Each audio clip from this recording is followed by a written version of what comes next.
Welcome to spark solar solutions. Basically 3 types of solar systems ఉంటాయి కదా. On grid solar system, off grid solar system, hybrid solar system. ఈరోజు వీడియోలో అయితే కంప్లీట్గా on grid solar system గురించి అయితే తెలుసుకుందాము. ఆన్ గ్రిడ్ సోలార్ సిస్టమ్ అంటే ఏంటిది, ఇది ఎలా వర్క్ చేస్తుంది, దీన్ని ఇన్స్టాల్ చేసే ముందు ఏ జాగ్రత్తలు తీసుకోవాలి, ఆన్ గ్రిడ్ సోలార్ సిస్టమ్ యొక్క అడ్వాంటేజెస్ ఏంటివి, డిస్అడ్వాంటేజెస్ ఏంటివి, ఎవ్రీథింగ్ అయితే ఈ వీడియోలో తెలుసుకుందాము. సో వీడియోని అయితే లాస్ట్ వరకు చూడండి. మీరు కూడా ఆన్ గ్రిడ్ సోలార్ సిస్టమ్ పెడదాము అని అనుకుంటే మీ ఇంట్లో అయితే మీటర్ కనెక్షన్ కంపల్సరీ ఉండాలి.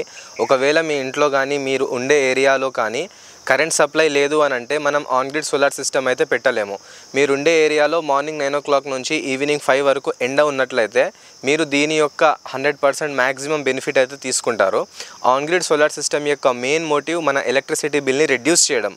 ఒకవేళ మీరు మీ ఎలక్ట్రిసిటీ బిల్ని జీరో చేద్దాము అని అనుకుంటే మీరు ఆన్ గ్రిడ్ సోలార్ సిస్టమ్ అయితే పెట్టుకోవచ్చు. ఇప్పుడు ఆన్ గ్రిడ్ సోలార్ సిస్టమ్ అంటే ఏమిటో తెలుసుకుందాము.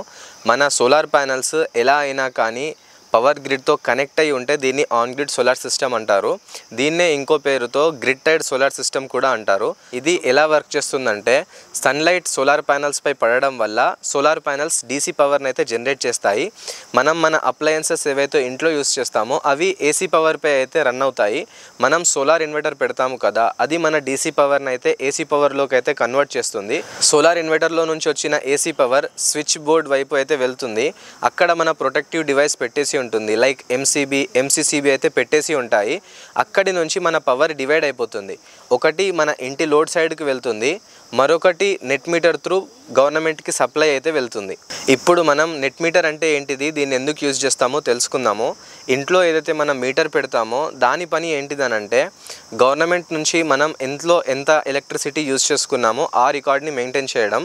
మన నెట్ మీటర్ అయితే మనకు 2 విధాలుగా హెల్ప్ చేస్తుంది. మనం గవర్నమెంట్ నుంచి ఎంత ఎలక్ట్రిసిటీ యూజ్ చేసుకున్నామో అండ్ మన సోలార్ ప్యానల్స్ నుంచి గవర్నమెంట్కి ఎంత యూనిట్స్ ఎక్స్పోర్ట్ చేసామో దీని రికార్డ్ అయితే నెట్ మీటర్ అయితే మెయింటైన్ చేస్తుంది.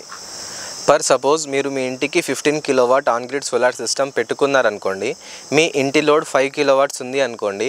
ఆ సిచ్యువేషన్లో సోలార్ ప్యానల్స్ 15 కిలోవాట్స్ పవర్ అయితే జనరేట్ చేస్తాయి. ఇందులో నుంచి 5 కిలోవాట్స్ లోడ్ మన ఇంటి సైడ్ వెళ్తుంది. రిమైనింగ్ 10 కిలోవాట్స్ ఏదైతే పవర్ ఉంటుందో అది గ్రిడ్కి అయితే సప్లై అవుతుంది.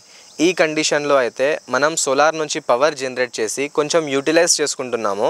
అలాగే రిమైనింగ్ ఏదైతే మిగిలిందో దాన్ని మనం గ్రిడ్కి కూడా పంపించేస్తున్నాము. ఒకవేళ వెదర్ బ్యాడ్గా ఉండి సోలార్ ప్యానల్స్ తక్కువ జనరేట్ చేశాయనుకోండి, పర్ సపోజ్ మీ ఇంటి లోడ్ 5 కిలోవాట్స్ ఉంది, solar system 4 kilowatts power generate చేసింది అనుకోండి. ఈ 4 కిలోవాట్స్ సోలార్ సిస్టమ్ ఏదైతే పవర్ జనరేట్ చేసిందో అది మన ఇంటి లోడ్కి వెళ్తుంది. సో మీ ఇంటి లోడ్ 5 కిలోవాట్స్ ఉంది కదా, మీకు ఇంకో 1 కిలోవాట్ అవసరం ఉంటుంది కదా. సో ఈ 1 కిలోవాట్ ఆటోమేటిక్గా గ్రిడ్ నుంచి అయితే సప్లై అవుతుంది. మీ మంత్లీ ఎలక్ట్రిసిటీ బిల్ ఏదైతే ఉంటుందో అది నెట్ మీటర్ యొక్క ఇంపోర్ట్ ఎక్స్పోర్ట్ యూనిట్స్ మీద అయితే డిపెండ్ అయి ఉంటుంది. ఇప్పుడైతే ఈ on grid solar system advantages ఏంటిదో చూద్దాము. Number 1, huge reduction in electricity bill.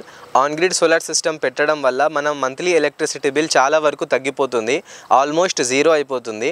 ఎందుకంటే మన సోలార్ త్రూ పవర్ని జనరేట్ చేసి గ్రిడ్కి కూడా సప్లై చేసాము కాబట్టి. Number 2, easy maintenance. ఈ ఆన్ గ్రిడ్ సోలార్ సిస్టంలో బ్యాటరీస్ ఉండవు కాబట్టి సోలార్ మెయింటెనెన్స్ ఈజీ అయిపోతుంది. దీనితో పాటు కాస్ట్ కూడా తగ్గిపోతుంది as compare to off grid and hybrid solar system. ఇప్పుడు ఆన్ గ్రిడ్ సోలార్ సిస్టమ్ యొక్క డిస్అడ్వాంటేజెస్ ఏంటిదో చూద్దాము. ఈ ఆన్ గ్రిడ్ సోలార్ సిస్టమ్ అనేది గ్రిడ్తో కనెక్ట్ అయి ఉంటుంది కాబట్టి మీరుండే ఏరియాలో ఒకవేళ కరెంట్ పోయింది అని అనుకోండి, ఈ కండిషన్లో ఆన్ గ్రిడ్ సోలార్ సిస్టమ్ అయితే వర్క్ చేయదు. అండ్ ఆన్ గ్రిడ్ సోలార్ సిస్టంలో బ్యాటరీస్ ఉండవు కాబట్టి మీకు బ్యాకప్ అనేది కూడా ఉండదు. ఇవ్వండి ఆన్ గ్రిడ్ సోలార్ సిస్టమ్ యొక్క డిస్అడ్వాంటేజెస్. నా ఇన్ఫర్మేషన్ మీకు నచ్చినట్లయితే వీడియోని లైక్ చేయండి, మీ ఫ్రెండ్స్తో షేర్ చేయండి. మరిన్ని సోలార్కి సంబంధించిన వీడియోస్ కొరకు మా ఛానల్ అయితే సబ్స్క్రైబ్ చేసుకోండి. Thanks for watching our video. Take care. Bye bye.